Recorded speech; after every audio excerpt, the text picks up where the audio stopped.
Well, hey fans, welcome back to another episode of Let's Talk Spoilers, and today we're talking spoilers for Zack Snyder's Justice League. Now, everybody knows what this film is. It's not that I have to really go into super detail.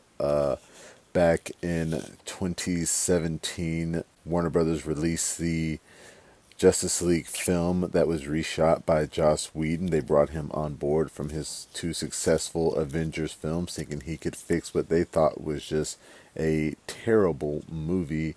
And at the same time, Zack Snyder lost his daughter, and it was just a whole big mess. And when Justice League came out, people thought it was okay, but they definitely saw it as a departure from Zack Snyder's style. And everybody wanted to know what the Snyder cut was, what was his original vision. Many years later, we were able to get Zack Snyder's Justice League released for HBO Max, and I thoroughly enjoyed the film. I believe I gave it a 9.7 out of 10 over on the website. Go over and check out my full review. And I didn't give it a perfect score because of the reason that it is 4 hours long. It definitely didn't need to be 4 hours long. I believe there is a perfect 3-hour cut of this film somewhere out there. If somebody could put that together, that would be great. But I understand the reason that it is 4 hours long. He pretty much saw this as the end of the road. He thought, I shot all this footage. I even shot a little bit of extra footage. I'm just going to put everything out there for the fans so they can have what they want. And this film is truly, it is magnificent. It is way better than the original Justice League cut. And the lore they set up in this film just, it's mind-boggling how Warner Brothers would think that other cut was better or superior in any way. Like, I have only seen, the original Justice League film. I went to an advanced screening of it and saw it, and then I took my family to see it. So I think overall I saw that movie twice in theaters. I bought the Blu-ray digibook for my collection of DCEU films, but I've never actually watched the Blu-ray. It's just there to be a part of my collection. I haven't seen the film since it left theaters.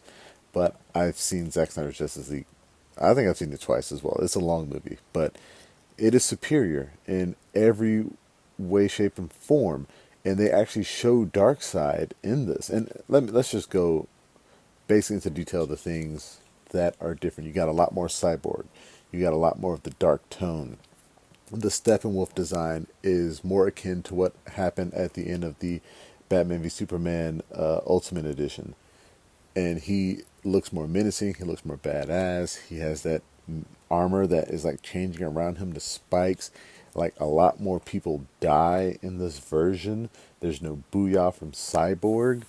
And the story for Superman and how he comes back, and of course he puts on the black and silver suit, which is from the Death Superman comics, which is originally from, after he died fighting Doomsday, which of course was in Batman v Superman. And it's just overall a great film. And the villain, when you see Darkseid, has a major role. He's being set up as the Thanos, so to speak, of the DCEU. And the funny thing is that Thanos is actually a copy of Darkseid. Marvel saw that DC Comics had this great overall villain. They wanted to make their version of it. But of course, Marvel has had their plan in place for years with Kevin Feige, and they managed to get their theatrical version out first. So now everybody thinks Thanos is better than Darkseid. When in comic book, if you're a comic book geek or whatever, that's not the case. Darkseid is just this nigh omnipotent, super strong alien from Apocalypse who wreck shop whenever he gets the chance. And so he appears in this film. He appears at the end. They set up the fact that the Earth has the anti-life equation in it, and he wants to get back to Earth. So more of his history that they put in this film, which they kind of put in the original cut, but they don't go into as much detail. So Darkseid, he's just conquering all these planets, like tens of thousands of planets out there, conquering them, looking for the anti-life equation. Goes to Earth. This is when he's young, and he goes by Uxas. Gets defeated by like the Green Lantern Corps, the old gods, the Atlanteans, the Amazonians. They defeat him, and he's gravely injured by Ares. So he has to flee the planet. Now, after he flees Earth and he's injured, they try to stage a coup because, all right, this Prince Uxas, he's supposed to be our new leader. let's not let that happen. So Civil War breaks out. His uncle, who is Steppenwolf, is part of the coup to take over. So this war lasts an untold amount of time, but apparently it's a really long amount of time. And a lot of people in Darkseid's inner circle die, but eventually Darkseid comes out on top. Now the ships from back then were all destroyed. So with all the planets in the galaxy, nobody has record of Earth or where it is located for them to go back and get the anti-life equation. So Darkseid's like, okay, I got to find this planet again. I have no idea where it is. Steppenwolf, his uncle, whatever type of honor they have in terms of like, I still care for you, you're my mother's brother. He's like, you're banished from this planet for staging a coup against me. And you can only return home after you've conquered 50,000 worlds for Darkseid, for me. So he's out doing that, and he stumbles across Earth again, and of course he lets Darkseid know. Yada yada yada, get to the end, he loses. Darkseid now knows where Earth is again, and he's like, I can't just mother box there. We'll use the old ways. He's going to gather up his army and go. And so that was going to lead into Justice League 2 and 3, which was Zack Snyder's original plan. Now, with the old regime, they didn't like Zack Snyder's plan. They put out Zack Snyder's Justice League, and they're like, this is just his director's cut. It's not canon. The 2017 film is canon. Nobody in their right minds considers that old film canon anymore. When they were making Wonder Woman 1984 and the Suicide Squad, all these directors kind of went off of Zack Snyder's original story, and they didn't put in too many details so that Zack Snyder's Justice League isn't canon. It's like, they're like, okay, they can both be canon, but we know which canon we're going off of. And in Wonder Woman 1984, Wonder Woman learns how to fly. She doesn't fly in Batman v Superman. So in Zack Snyder's Justice League, Wonder Woman flies in that movie. So keeps the canon. But we'll see what shakes up, because now that Discovery owns Warner Brothers and they just nixed Batgirl, rest in peace, I was kind of interested in that movie. I wanted to see where they were going, but I don't think they're going with that rebooted timeline with Michael Keaton anymore, since Ben Affleck is now re-recording Michael Keaton's scene in Aquaman 2. They might go with some semblance of the Snyderverse timeline, albeit a little bit different. And I do think that's what they should do. Moving forward, even if they change it, even if Zack Snyder isn't like the director or overseer, they should bring him in and have a chat and be like, all right, we know what your original plan was. These are the things we'd like to change. We'd like to keep you on as executive producer. You cast all these characters, but we feel like we have a better plan springing from your plan. Not like nixing your plan completely, but kind of changing it around a little bit to incorporate these new things. And I think that is the way they should move forward. Of course, bring Henry Cavill back and just see how it goes. Now, overall, I think there were things in this film that truly shine with the limited budget that he was getting for finishing it. One of the things, like I mentioned before, Darkseid looks great. The CGI on him looks terrific.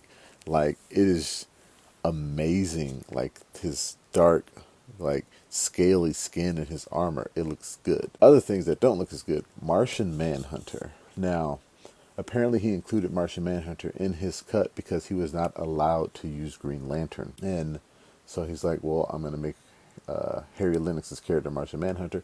And when he appears at the end, the CGI on him looks a tad like unpolished, but they did the best they could. It's not like awful, but it definitely could be a lot better considering the rest of the CGI in the film.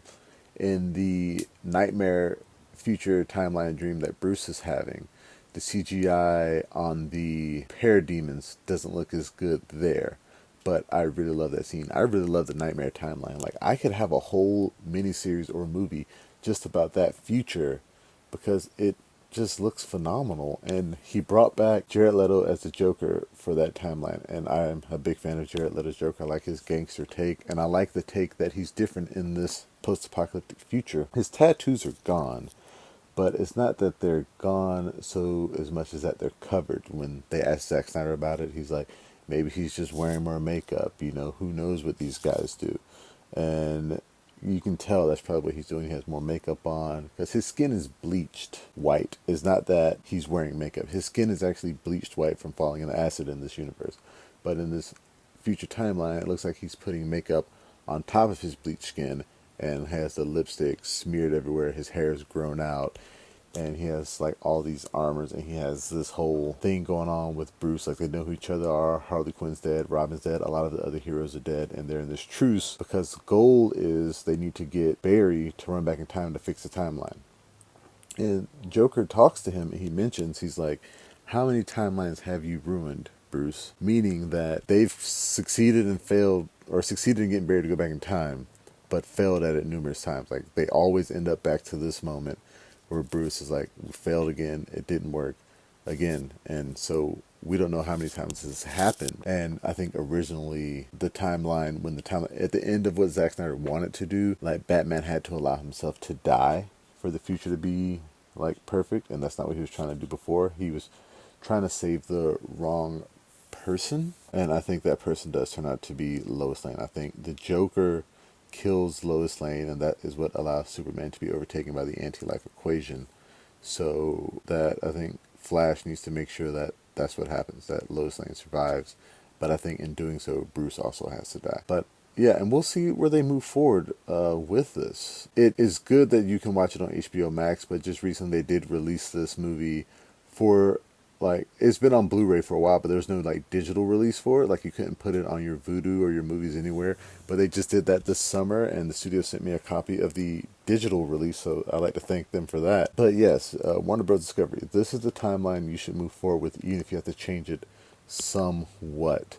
Like, people really do love this film, and I understand, yes, it's so long, but you know why it's long. Zach just wanted to put all his footage out there. So consult with him, consult with all the actors, figure out what your 10-year plan is to wrap up the Snyderverse, so to speak, and then move forward. Don't do like what the old regime did and try to be like, all right, hastily throw it in the trash. Just do your best to jump off of what Zack's story was. So more things with the characters, though, in what Zack Snyder's vision was. I do think we have reached a point where Superman is just way too strong. Like, I don't understand why the rest of the Justice League is necessary if Superman is as strong as he is. Yes, he is stronger than the rest of them, but they've made it to like a point where Steppenwolf's axe doesn't even cut him. So I think, and that is the reason why, we need Darkseid, because that is a true battle for him, or another Kryptonian, or just moving him off planet. So if you ever get a Man of Steel sequel, I think that film should probably take place mostly off planet or against an alien who is strong enough to go toe-to-toe with Superman. Another interesting thing about this film is that the old regime, like after Zack Snyder's Justice League was released, they like canceled anything that could spin off of his movie. Like Ava DuVernay was supposed to do a New Gods movie, and since the New Gods appeared in Zack Snyder's Justice League, they canned it. It's wild to me because I was actually very much anticipating that film. New Gods by Jack Kirby is one of the best DC comics, one of the best looking ones, and I was ready to see what Ava DuVernay would do with that, and if she would bring back the same designs from Zack Snyder's Justice League and the same actors, which, if they canceled it, I think that was her plan. She was like, I like what Snyder did, I'm going to add my own flair to it, but that's where I'm move forward. And they were like, no ma'am, no, you can't do that. And of course, I always wanted to see Ben Affleck's Batman movie. Apparently that script is phenomenal. Even Matt Reeves, who ended up making his own Batman film, said, I read it, it's a really good script, but it's more like James Bond, and I wanted mine to be more of a gritty year two story.